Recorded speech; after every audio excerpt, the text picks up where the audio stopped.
What happens when a warning is formally reported, carefully documented, and then seemingly disappears for decades? That's the question at the center of a story that resurfaced only recently after newly released government records confirmed something a woman named Maria Farmer has been saying since the mid-1990s. Not speculated, not rumored, documented. For more than 30 years, Maria Farmer said she contacted federal law enforcement in 1996 to report serious allegations involving Jeffrey Epstein. She said she warned authorities about stolen photographs of minors, about threats made against her, and about behavior she believed involved the exploitation of underage girls. For decades, her account was often met with skepticism. People asked where the paperwork was, whether the report was ever formally filed, and why no visible action followed. Those questions lingered for years, largely unanswered. Now, with the release of official files, one fact is no longer in dispute. A report was made and it was recorded. To understand why this matters, it helps to rewind to who Maria Farmer was at the time.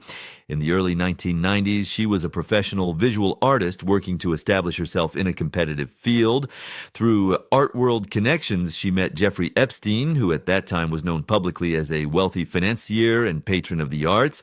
According to Farmer, he presented himself as someone eager to support young artists, offering opportunities that could accelerate a creative career. One of those opportunities was an artist-in-residence arrangement at a property in Ohio owned by billionaire Les Wexner. On paper, it looked legitimate and prestigious. Farmer accepted. What followed, according to her later statements and legal filings, was not a professional collaboration, but a deeply distressing experience. She has said that in 1996, during a visit by Epstein and Ghislaine Maxwell, she was assaulted and prevented from leaving for hours. Eventually, with assistance from her father, she left the situation. What came next is central to the case. Afterward, Farmer discovered that photographs had been taken from her belongings. These were not casual images. They were photographs and negatives of her younger sisters. One sister was 12 years old at the time. The other was 16. Farmer has said these images were artistic in nature and private, never intended for distribution. She believed they had been taken without permission and feared they could be misused. Farmer has stated that she confronted Epstein and that he responded with threats. According to her account, he warned her that if she spoke to authorities or anyone else, he would burn her house down and destroy her life. Faced with that situation, Farmer decided to contact law enforcement. In September 1996, she reached out to the FBI. Here is where the story moves from personal testimony to documented record. The FBI report exists. It is dated September 3rd, 1996, and originates from the Miami field office. The document lists the nature of the case as child pornography. In the section summarizing the complaint, it states that a professional artist reported that Jeffrey Epstein stole photographs and negatives of her underage sisters, ages 12 and 16. It notes a belief that the images may have been sold to potential buyers. It records that Epstein allegedly asked the complainant to take photographs of young girls at swimming pools. It also records an alleged threat that her house would be burned down if she reported the matter. Those details are written plainly in the document. What is not documented, at least in publicly available records, is any subsequent investigative action taken at that time. There is no public indication of interviews, searches, or charges resulting from that 1996 complaint. That absence does not explain why, but it does establish what can and cannot be confirmed. The report was filed. What followed is unclear. For Maria Farmer, the lack of visible response had lasting effects. In later interviews and court filings, she has said she lived in fear for years after making the report. She has described changing her name, stepping away from her art career, and living in isolation.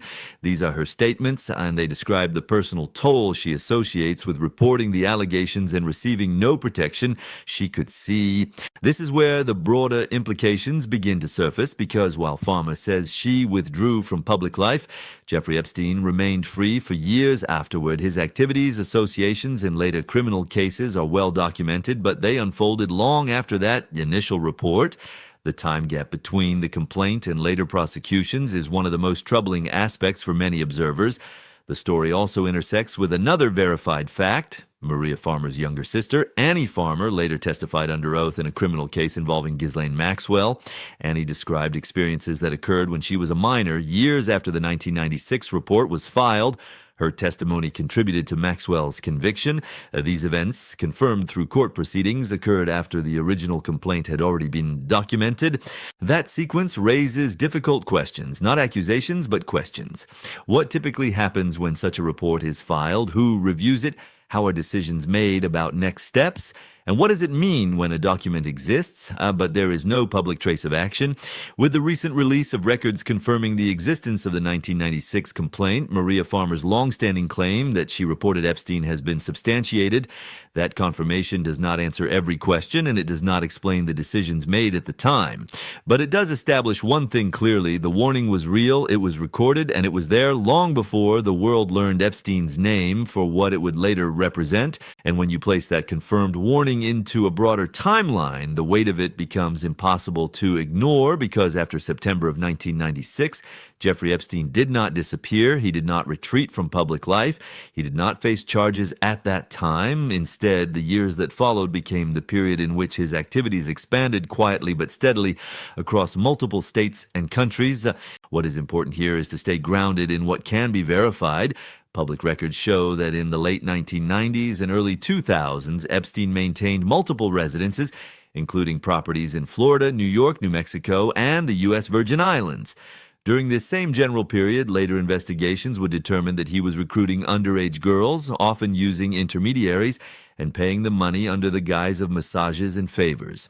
Those findings would not come to light until years later, but they described conduct that occurred long after the 1996 complaint had already been filed. This is where many people pause and ask a simple question, not as an accusation, but as a matter of process. When a report alleging child exploitation is documented, what normally happens next? In most cases, such reports are reviewed, assessed for credibility, and when warranted, referred for further investigation. That process may involve interviews, evidence collection, or coordination with other agencies. In this case, however, there is no publicly available record showing that such steps were taken in response to the 1996 report. That absence does not automatically prove intent or motive. It does, however, establish uncertainty, and uncertainty is exactly what survivors, journalists, and attorneys have been pointing to for years, not claiming to know why something happened, but asking why nothing appears to have happened at all. For Maria Farmer, the silence that followed her report was not abstract. In later statements, she has described feeling exposed and vulnerable, believing that the people she reported had far more power than she did. She has said that fear shaped her decisions for decades, influencing where she lived, how she worked, and whether she spoke publicly.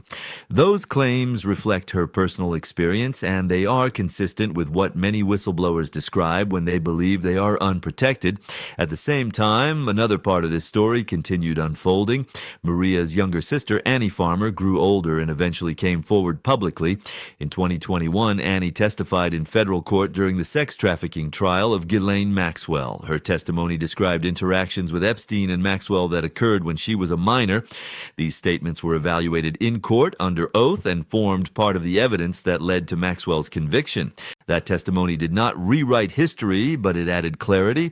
It confirmed that individuals named in the 1996 complaint were later found guilty of serious crimes involving minors, and it confirmed that at least some of the conduct Maria Farmer warned about existed beyond her own experience. After the Maxwell trial, attention returned to the earlier years. Journalists and attorneys began asking again about the first warnings, the earliest reports, and whether opportunities to intervene had been missed. For years, those questions ran into the same obstacle, a lack of documentation. Without proof that a report existed, the discussion remained theoretical. That changed with the recent release of government files. When the Department of Justice disclosed portions of its Epstein-related records, the 1996 FBI complaint surfaced among them. Its existence resolved one long-standing dispute. Maria Farmer had not imagined her report. She had not misremembered the date. She had not fabricated the allegation that she contacted authorities. The document confirmed that she did exactly what she said she did. The reaction to that confirmation has been mixed but intense. Survivors and their representatives have expressed a sense of vindication paired with frustration. Vindication because a central claim has now been verified. Frustration because verification arrived decades after the fact, long after harm had occurred. Attorneys representing Epstein survivors have pointed out that the timing matters. They argue that early intervention can disrupt patterns of abuse while delayed action allows them to continue. That argument does not require speculation about motives. It rests on the practical reality of how criminal behavior operates when unchecked. The newly released files also raise another issue: completeness. Officials have stated that additional documents may still be subject to review or redaction. That has prompted questions about what else exists in the archives and whether further disclosures could shed light on decision-making during the 1990s and early 2000s. For now, those questions remain open. What can be said with certainty is this: the 1996 complaint was real, it was specific, and it named conduct that would later be confirmed as criminal through court proceedings years later. The gap between those two moments is where the story grows heavier, not because of what is known, but because of what remains unexplained. And that unresolved space between warning and action is where the consequences continued to unfold. As attention returned to those unanswered years, the focus naturally shifted from what happened to what didn't. Not in terms of assigning intent, but in terms of understanding process. How does a system designed to respond to serious allegations handle a report like this, and what happens when there is no visible outcome? Those questions have become central, not just for this case, but for how similar cases are viewed across the country. From publicly available information, there is no indication that Jeffrey Epstein was contacted by federal investigators in connection with the 1996 complaint. There is no public record of a search warrant executed at that time, no seizure of photographs, no interviews with potential witnesses tied directly to that report. That does not mean nothing occurred internally, but it does mean there is no transparent trail showing how the complaint was evaluated or resolved. For many observers, that absence is itself significant. This is where legal experts often pause to explain something important. A documented report does not automatically guarantee an arrest or prosecution. Agencies assess credibility, jurisdiction, corroboration, and available evidence. Cases can stall for many reasons, but when allegations involve minors, documented threats, and a named individual, the expectation is typically some form of follow-up. When there is no record of that follow-up, questions naturally arise. For Maria Farmer, the lack of clarity became a defining part of her life. In later interviews, she described the experience of reporting something she believed was extremely serious and then hearing nothing back. No confirmation, no explanation, no reassurance. Over time, she has said that silence felt like abandonment. Whether or not that was the intention, it shaped how she viewed institutions that are meant to protect people who come forward. Meanwhile, the public story of Jeffrey Epstein continued to evolve in a completely different direction. Throughout the late 1990s and early 2000s, he cultivated relationships with wealthy and influential figures. He moved comfortably in elite social circles, hosted gatherings, and maintained an image of legitimacy. None of that was secret, and none of it raised immediate red flags in the public eye. Looking back now, many people find that contrast unsettling. A documented allegation on one side and unchecked access and influence on the other. The first major law enforcement action against Epstein would not come until years later, and even then it would be limited. In the mid-2000s, local authorities in Florida began investigating allegations involving underage girls. That investigation eventually led to a plea agreement in 2008. Epstein pleaded guilty to state-level charges and served a relatively short sentence with conditions that later drew widespread criticism. It's important to be precise here. Those proceedings were separate from the 1996 report. They involved different agencies, different evidence, and a different time period. But when placed side by side, they highlight how long Epstein's conduct went unchecked before meaningful consequences appeared. For survivors and advocates, that delay is central to their concern. They argue that early intervention matters, that each year without accountability creates space for further harm. That view does not require assumptions about motive. It is based on patterns seen in many abuse cases. When warnings are not acted upon promptly, risk accumulates. The release of the 1996 complaint has also prompted renewed interest in how information flows between agencies. When a report is filed with one office, how is it shared? Who decides whether it merits escalation? And how are those decisions documented? These are procedural questions, but they have real-world impact. In this case, the answers remain largely unknown. Another element adding to the complexity is the passage of time itself. Records from the 1990s were not always digitized or centralized in the way they are today. Oversight mechanisms have changed, standards have evolved. Acknowledging that context helps explain how gaps can occur, but it does not erase the consequences of those gaps. As more files were released recently, officials emphasize that redactions and phased disclosures are part of standard procedure, especially in cases involving sensitive information and privacy concerns.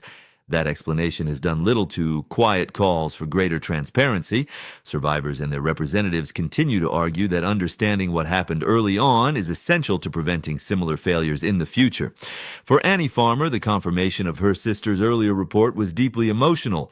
After the documents became public, she spoke about what it meant to see the warning in writing, to know that concerns raised within her family years earlier had been formally recorded. Her reaction underscored a recurring theme in this story, the difference between knowing something happened and being able to prove it. That difference shaped public perception for decades.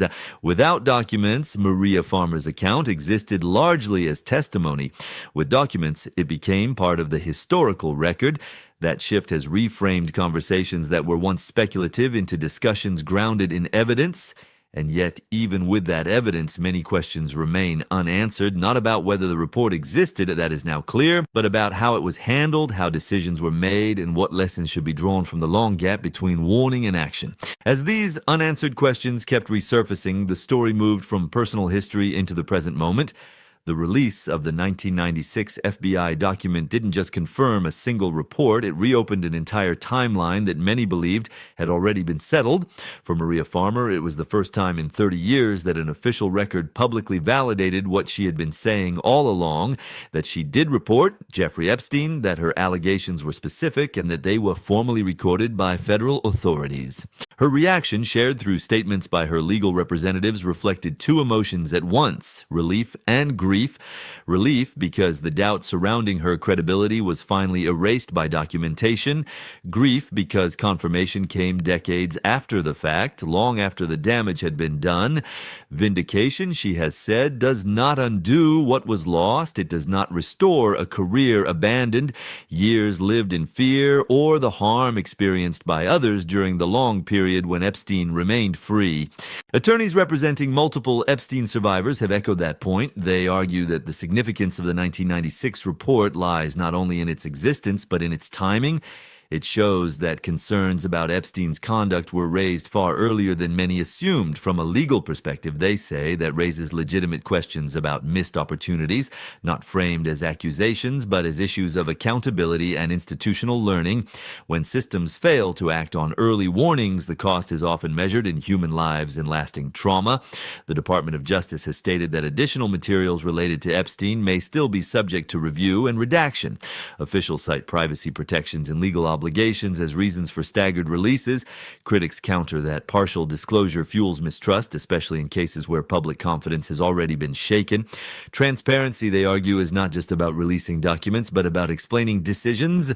At the center of all of this is a simple, uncomfortable reality. The 1996 complaint was real, it was detailed, and it described conduct that would later be confirmed as criminal through court proceedings years afterward. The passage of time between those 2 points is where accountability becomes difficult but necessary, not to rewrite history, but to understand it. This story is not just about Jeffrey Epstein. It is about how institutions respond to warnings, how whistleblowers are treated when they come forward, and how long it can take for truth to move from private files into public view. It is about the difference between knowing something internally and acknowledging it openly, and it is about what happens when that acknowledgement comes too late.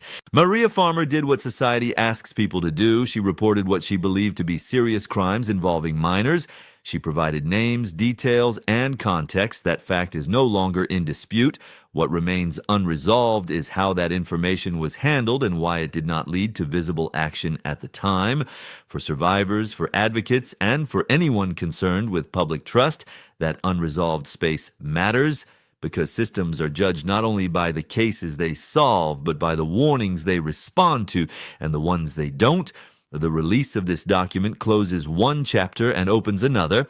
It confirms that the warning existed, it confirms that it was recorded, and it leaves behind questions that will likely continue to be asked. How many similar reports have been filed, how many were acted upon, and how many were quietly set aside? In the end, this is what remains: a documented warning from 1996, a confirmation that came decades later, and a reminder that accountability delayed is not the same as accountability delivered.